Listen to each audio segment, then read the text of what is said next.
What's good, YouTube? It's me, boy Squiddy, back in another Squiddio. So the ban list dropped yesterday, and boy, was it not what we were expecting. Honestly, obviously cash needed to go, but they didn't really hit anything else. Even that being said, the market has been in a flux. A lot of buyouts are happening. A lot of cards are being moved around on TCG Player and the rest of the internet.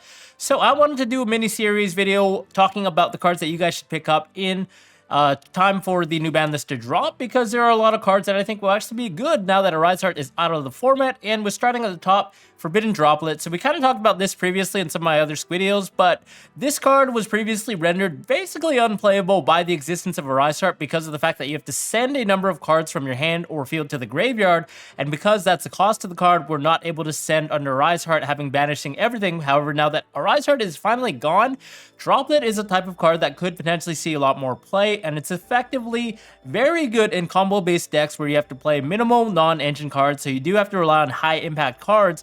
And instead of playing cards that are only good going second like Dark Ruler, you can now play Droplet, which are equally as good going first, to serve as a potential infinite impermanence that they cannot respond to. And there are a lot of decks that you can actually send stuff where you actually want in the graveyard, so like combo pieces, even in TEARLAMENTS, being able to send the ISHIZU stuff from your hand to the graveyard, in certain decks where you're sending adventure pieces or Revolution Synchron, just cards that you can take advantage of in the graveyard. This is a card I think that some decks could definitely take advantage of.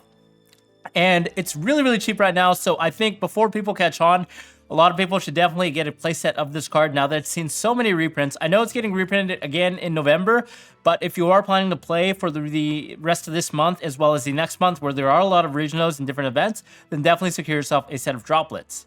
Moving on, I want to talk about some cards that are pretty cheap right now, but the P.U.N.K cards, I think, are a good pickup right now. Namely, P.U.N.K Foxy Tune is about $2 to $3. You know, you still have Xiamen, Deer Note, so on and so forth. But this is a type of engine that might actually pair quite well with Kashtira. We saw in the WCQ a lot of players were trying to play Kashtira with the P.U.N.K engine because you're able to end on a huge board of different things, including Hope Harbinger.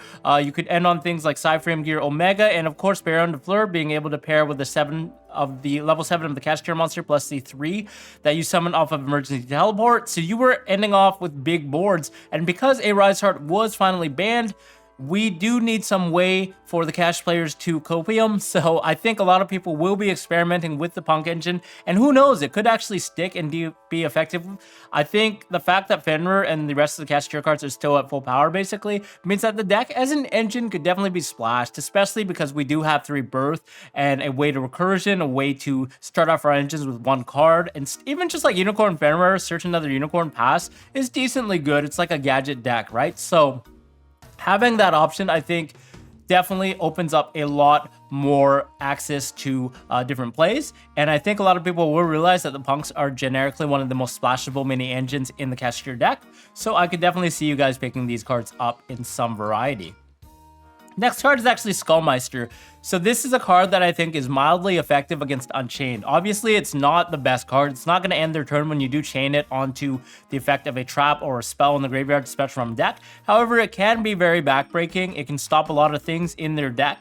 And being able to have a level 4 monster that can be used for potential fusion summoning in the right deck as a fiend, or overlay for a rank 4, I think is really important, because one of the biggest cards is actually obviously Abyss Dweller, which is highly effective in a metagame where Unchained is dominant. So having the access to a hand trap that's a level 4 to be able to normal summon and make Dweller is quite nice, on top of it being a generically decent option against the deck. So I do think you guys should definitely pick this up while it's still not too hot on the market, but the minute people actually start siding this, I think it will actually see some buyouts here and there.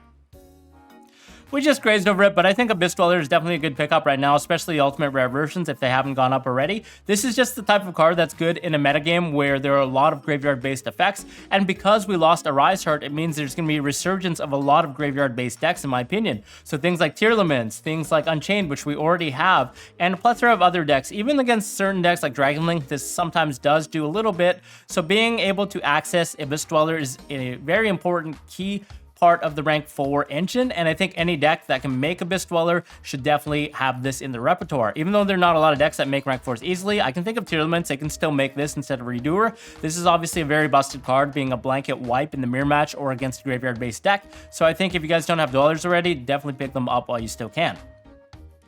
Speaking of TEARLAMENTS, I actually think the TEARLAMENTS cards are a good time to pick them up. I think some cards are already starting to trend upwards. We know Tearlament's cash tier is already around 15, and the Pearl Rhino has also gone up close to 30. But the matter of fact is this card has not been reprinted, and Tearlament's, I think, will be very close to a tier 1 deck now that Arise Heart was gone. Previously, the deck was not very good because you do have to deal with Arise Heart, and the deck was awkward because you had to fit in probably around 6 non-engine pieces, like the 6 books, just for the sole sake of dealing with Arise Heart. But now that Arise Heart's gone, you can play a little less lenient towards the specific card that you want to deal with in the metagame, aka Arise Heart, so you can style play less non-engine and just play more engine, and everything's gonna pass. This is a very, very powerful deck that takes advantage of a lot of broken mechanics in the game, like milling 5 for no apparent reason or shuffling back cards from the graveyard. So I think the deck can be very, very powerful, and I think you guys should definitely pick it up if you don't have the cards already. Next is Rescue Aces. So Rescue Ace is actually not that great of a deck, obviously, but it's still good enough to fight on par with the tier 1 decks. The thing that is specific about this is that the cards are in the side set, meaning they're not going to get reprinted for a long time. And people are already forgetting that we're getting a series of cards called the Sinful Spoils, aka the Diabell Star archetype, in the upcoming AGOV Age of Overlord pack. And this is a very splashable engine that's absolutely busted. And at the end of the engine, it gives you an extender as well as a spell card that allows you to send one face-up card you control to the graveyard, special summon one level 1 fire monster from your hand or deck. It's called the original Sinful Spoils Snake Eye.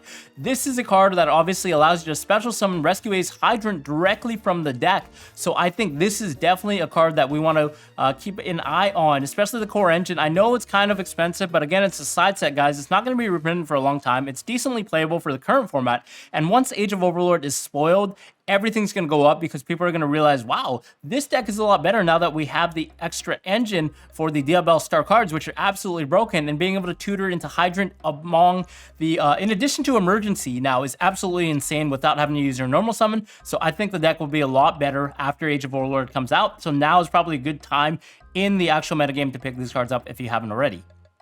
Phantasmay. I love this card. I always talk about it in my videos, but we've seen some marginal play at YCS Vancouver with about 5 Phantasmays in the top cut, I think. I think this card is a very, very powerful card that is very good in a diverse metagame with lots of links, and especially given that there's only a few non-linked decks, for example, Branded, Purely, and previously Kashtira, but now that Kashtira is gone, we have a lot more link decks running rampant, and there will be decks like Salamangreat, now that they have 3 Gazelle, just flying around. So being able to have a Phantasmay card that allows you to draw multiple cards, even against Unchained, draw into your other hand traps, fix your hand of bricks, and also get a body on board is very, very crucial. So I think this is definitely a decent hand trap that's probably among the cards that are very playable in this upcoming format. So you guys should definitely pick up a playset of this if you haven't already. Now I'm talking about the fairies, specifically Diviner. I think this card is a good pickup because a lot of people will be splashing it into Tearlaments. Now that you have no recourse by normal summoning this, you don't have to care about a walking Macrocosmos. You can just mill 5 for free, as well as get a level 6 tuner onto the board, potentially to synchro into Baron de Fleur with, as well as the fact that Herald of the Orange Light came back to 3. It means that a lot of people are going to be testing Tearlaments, and they will be splashing multiple copies of Diviner and potentially Herald of the Orange Light into the deck. Herald of the Orange Light is one of the best hand traps in the game. It deals with basically anything at the steep, well, slight steep cost of discarding an additional fairy. But when you play multiple fairies with Diviner, as well as the rest of the ISHIZU cards, and potentially some Kurikaras or whatever other fairies you can scavenge, I think this card is definitely one that'll go up. It's about $10 now after the reprint, but people will probably realize that this card is very, very powerful and might start stocking up on them.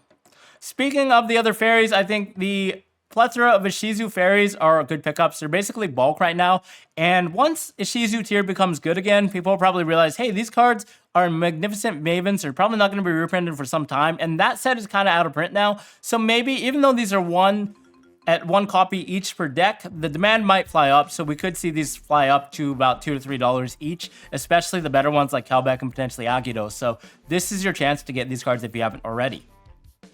And then lastly, I want to talk about the BYSTIALs, specifically BYSTIAL DRUISWURM, which is a couple bucks now. Now the fact that BYSTIAL Magnemite has been limited means that a lot more players will be siding BYSTIALs for things like TEARLAMENTS, but they're gonna have to cope with the next best one after Magnemite, which is ideally DRUISWURM. So that means maybe some decks will be maxing out on DRUISWURM and siding one Magnemite as a 4-card BYSTIAL engine instead. And this card is effective against a lot of other decks like the Unchained or potentially Zeus decks, because you can chain DRUISWURM to the Zeus wipe, summon it, and then in the new chain, send off that Zeus with the effect of DRUISWURM now that it's been sent in the grave. Against the Unchained, it's definitely decent being able to send stuff and not destroy, as well as having a 2500 body is always very good. And then BALDRAKE is probably another one that you can pick up. It has an ultra rare printing as well. I think BALDRAKE and DRUISWURM are the next best BYSTIALs after Magnemite, unless you're playing a deck where you can take advantage of Serenur, obviously. But for any generic side deck, I think DRUISWURM and potentially BALDRAKE are definitely cards that you should pick up now that Magnemite is seeing itself at 1 finally, and I'm so happy about that. But off topic, you guys should definitely pick up these DRUISWURMs if you can. Other than that, that's about all I had for the video. If you guys have any cards that we missed in the video, definitely let us know below. Are there any cards that are good for the metagame that are secret? Are there any cards that you think will probably fly up off the tables and be very, very good sided or in the main deck for the metagame? Let us know below in the comments. Other than that, we'll see y'all in the next video. Bye bye, and thanks for watching.